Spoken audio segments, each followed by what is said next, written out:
حضرت سیدنا داؤد علیہ نبینا علیہ السلام کی قوم کے 70,000 آدمی عقبہ کے پاس سمندر کے کنارے ایلا نامی گاؤں میں رہتے تھے. عقبہ ایک علاقہ تھا اور ایلا ایک چھوٹا سا گاؤں جو سمندر کے کنارے تھا. یہ لوگ بڑے ویل آف تھے, بڑی فراخ دلی کی خوشگوار زندگی گزار رہے تھے, اچھا خاصا کما لیتے تھے کیونکہ ان سب کا کام مچھلی پکڑنا تھا, مچھیرے تھے. اللہ تعالیٰ نے ان لوگوں کا امتحان اس طرح لیا کہ سنیچر والے دن, سیٹرڈے والے دن مچھلی کا شکار ان لوگوں پر حرام قرار دے دیا اور ہفتے کے باقی دنوں میں ان کے لیے شکار حلال تھا. مگر کمال یہ ہوتا تھا کہ ہفتے کے روز دوسرے دنوں کے مقابلے میں مچھلی زیادہ آتی تھی. اب انہیں دیکھ کر للچاتے تھے, جی بڑا چاہتا تھا مگر کر کچھ نہیں پاتے تھے. اب شیطان نے ان کو یہ حیلہ سجھایا کہ ایسا کرو کہ سمندر کے ساتھ کچھ نالیاں بناؤ اور اس کے بعد کچھ چھوٹے چھوٹے حوض بنا لو, پاٹس جس کو ہم کہتے ہیں وہ بنا لو. مچھلیاں سیٹرڈے والے دن اس پاٹس میں آ جائیں گی, اس حوض میں آ جائیں گی اور اس کے بعد تم اسے اتوار کو شکار کر لینا. ان لوگوں نے شیطان کی اس مشورے کو مان لیا. وہ سمجھے کہ بات تو ٹھیک ہے, یہ ہفتے کو تو نہیں اتوار کو شکار ہوگا, لیکن ناظرین دراصل یہ بھی تو شکار ہی تھا نا, مچھلیوں کو اس حوض میں قید کرنا ہی تو تھا. بہرحال انہوں نے ایسا کرنا شروع کیا اور اللہ تعالیٰ کی نافرمانی کرتے چلے گئے. اب اس موقع پر اس قوم کے 3 گروہ بن گئے, 3 گروپس ہو گئے. نمبر 1, کچھ لوگ تو ایسے تھے جو شیطان کے اس شیطانی حیلے سے منع کرتے تھے کہ شکار نہ کیا جائے, اور ان سے دور ہو گئے, ناراض ہو گئے کہ تم اللہ کی نافرمانی کرتے ہو, ہمارا تمہارا کچھ لینا دینا نہیں. دوسرا گروپ وہ تھا کہ جو دل سے تو برا جانتے تھے کہ یہ لوگ غلط کر رہے ہیں, مگر ان کو منع نہیں کرتے تھے, بلکہ منع کرنے والوں کو سمجھاتے کہ تم ایسی قوم کو نصیحت کرنے کی کوشش کرتے ہو جنہیں اللہ تعالیٰ ہلاک کرنے والا یا سخت سزا دینے والا ہے. اور تیسری قسم کے لوگ وہ تھے جو سرکش و نافرمان تھے. اللہ کا حکم مل چکا تھا, ممانعت آ چکی تھی, منع تھا ہفتے والے دن شکار کرنا, مگر وہ شکار کرتے تھے. جب نافرمانوں نے منع کرنے کے باوجود شکار کر لیا تو منع کرنے والوں کی جماعت نے کہا کہ اب تمہارا ہمارا کوئی تعلق نہیں ہے, ہم کوئی بیل بلاپ نہیں رکھیں گے. تو اب کیا کیا گیا کہ دونوں طرف ایک بیچ میں دیوار کھڑی کر لی گئی. نافرمان دوسری طرف چلے گئے اور اس طرف جو اس کو برا سمجھتے تھے وہ دوسری طرف آ گئے. اب ہوا یہ کہ حضرت داؤد علیہ السلام تشریف لائے. ان کو جب پتا چلا کہ قوم کے ایک بڑے گروہ نے اللہ کے منع کرنے کے باوجود سیٹرڈے کو شکار الاؤ نہیں تھا پھر بھی شکار کر لیا ہے, آپ بڑے غضبناک ہوئے, بڑے دل برداشتہ بھی ہوئے اور اللہ کی بارگاہ میں ان کی بربادی کی دعا فرمائی.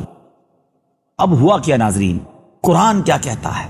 آئیے اب قرآن کی طرف رجوع کرتے ہیں, اور پہلے میں آپ کو وہ قرآنی آیات سنانا چاہتا ہوں, پھر اس واقعے کو اور کنٹینیو کریں گے جو مفسرین کرام نے اس کی تفصیل لکھی ہے.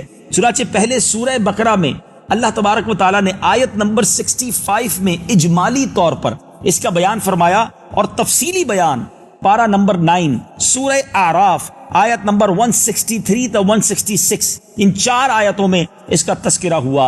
تو پہلے سورہ بقرہ کی ایک آیت نمبر 65 سنتے ہیں, اور پھر سورۃ الاعراف کی آیت نمبر 163 سے لے کر 166 کی تلاوت اور ترجمہ سنتے ہیں, پھر بات کو آگے لیے چلتے ہیں. وَلَقَدْ عَلِمْتُمُ الَّذِينَ اعْتَدَوْا مِنْكُمْ فِي السَّبْتِ فَقُلْنَا لَهُمْ كُونُوا قِرَدَةً خَاسِئِينَ. اور بے شک ضرور تمہیں معلوم ہے تم میں کہ وہ جنہوں نے ہفتہ میں سرکشی کی تو ہم نے ان سے فرمایا کہ ہو جاؤ بندر دھتکارے ہوئے. وَاسْأَلْهُمْ عَنِ الْقَرْيَةِ الَّتِي كَانَتْ حَاضِرَةَ الْبَحْرِ إِذْ يَعْدُونَ فِي السَّبْتِ إِذْ تَأْتِيهِمْ حِيتَانُهُمْ يَوْمَ سَبْتِهِمْ شُرَّعًا وَيَوْمَ لَا يَسْبِتُونَ لَا تَأْتِيهِمْ كَذَلِكَ نَبْلُوهُمْ بِمَا كَانُوا يَفْسُقُونَ. وَإِذْ قَالَتْ أُمَّةٌ مِّنْهُمْ لِمَ تَعِظُونَ قَوْمًا اللَّهُ مُهْلِكُهُمْ أَوْ مُعَذِّبُهُمْ عَذَابًا شَدِيدًا قَالُوا مَعْذِرَةً إِلَىٰ رَبِّكُمْ وَلَعَلَّهُمْ يَتَّقُونَ.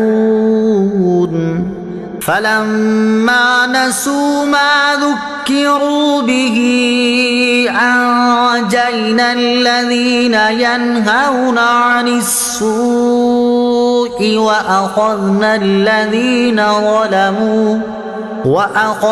الذين ظلموا بعذاب بئيس بما كانوا يفسقون فلما عتوا عما نهوا عنه قلنا لهم كونوا قردة خاسئين. اور ان سے حال پوچھو اس بستی کا کہ دریا کنارے تھی جب وہ ہفتے کے بارے میں حد سے بڑھتے، جب ہفتے کے دن ان کی مچھلیاں پانی پر تیرتی ان کے سامنے آتی، اور جو دن ہفتے کا نہ ہوتا نہ آتی. اس طرح ہم انہیں آزماتے تھے ان کی بے حکمی کے سبب. اور جب ان میں سے ایک گروہ نے کہا کیوں نصیحت کرتے ہو ان لوگوں کو جنہیں اللہ ہلاک کرنے والا ہے یا انہیں سخت عذاب دینے والا، بولے تمہارے رب کے حضور معذرت کو اور شاید انہیں ڈر ہو. پھر جب وہ بھلا بیٹھے جو نصیحت انہیں ہوئی تھی، ہم نے بچا لیے وہ جو برائی سے منع کرتے تھے، اور ظالموں کو برے عذاب میں پکڑا بدلہ ان کی نافرمانی کا. پھر جب انہوں نے ممانعت کے حکم سے سرکشی کی، ہم نے ان سے فرمایا ہو جاؤ بندر دھتکارے، یعنی دھتکارے ہوئے. ناظرین، اب حضرت داؤد علیہ السلام نے دعا کر دی. بربادی کی دعا تھی. کچھ دنوں تک دیوار کے اس طرف والے لوگوں کی آواز نہ سنائی دی تو لوگ پریشان ہوئے کہ برابر والے کہاں ہیں، کوئی اتا پتہ ہی نہیں ہے. تو اب کسی نے دیوار پر چڑھ کر دوسری طرف دیکھا تو حیران ہو گئے کہ تقریباً یہ 12,000 لوگ تھے جو دیوار کے اس طرف جو نافرمان تھے. آلموسٹ 12,000 لوگ تھے، مگر ان کے چہرے مسخ ہو چکے تھے، چینج ہو چکے تھے. یہاں والے لوگ حیران ہو گئے، دروازہ کھولا اور اندر گئے تو دیکھا کہ 12 کے 12,000 لوگ بندر بن چکے تھے. ان کا چہرہ ہی تبدیل ہو چکا تھا. ناظرین، یہ سب 3 دن تک زندہ رہے، نہ کچھ کھا سکے نہ کچھ پی سکے. اپنے رشتہ داروں کو پہچان کر ان کے کپڑے سونگتے، قریب آ کر روتے تھے، مگر رشتہ دار کو نہیں پتا چلتا تھا کہ یہ میرا کون سا رشتہ دار ہے، کیونکہ چہرہ ہی بندر والا بن گیا تھا. اور آخرکار بھوکے پیاسے سب کے سب 3 دن بعد ہلاک ہو گئے. اس واقعے کو قرآن نے بیان کیا ہے، اور قرآن کے یہ الفاظ ڈرا دینے کے لیے کافی ہیں. قرآن کہتا ہے کونو قردۃ خاسئین. اللہ نے کیا فرمایا؟ ہم نے ان سے کہا دھتکارے ہوئے بندر ہو جاؤ، اور وہ سب کے سب ان کے چہرے تبدیل ہو گئے.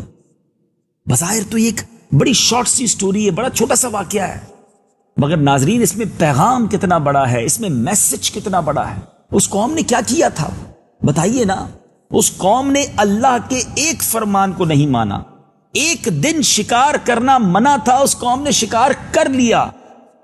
مگر سوال یہ ہے کہ جو قوم ایک اللہ کا حکم نہ مانے، بنی اسرائیل کی ان اقوام پر اللہ کا عذاب آ جایا کرتا تھا، ان کے چہرے بدل جایا کرتے تھے.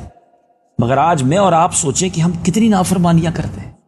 آج کون سی برائی ہے جو ہمارے معاشرے میں نہیں ہے؟ اس قوم نے تو ایک بات نہ مانی نا. آج میں اور آپ اپنے بارے میں سوچیں کہ صبح سے لے کر شام تک ہم اپنے رب عز و جل کی کتنی نافرمانیاں کرتے ہیں، لیکن ہم پر عذاب نازل نہیں ہوتا.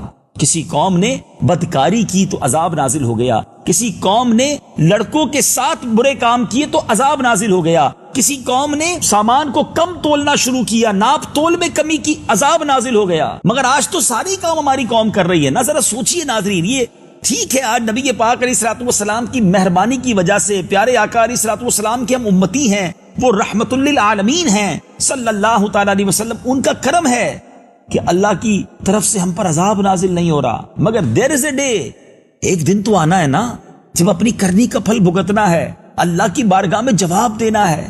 قرآن نے رب فرماتا ہے ثم لتسألن یومئذ عن النعیم، پھر ایک دن تم سے ہر نعمت کے بارے میں سوال ہوگا. ہم کیا جواب دیں گے؟ صلو علی الحبیب صلی اللہ تعالی علی محمد. مجھے اپنی اور ساری دنیا کے لوگوں کی اصلاح کی کوشش کرنی ہے.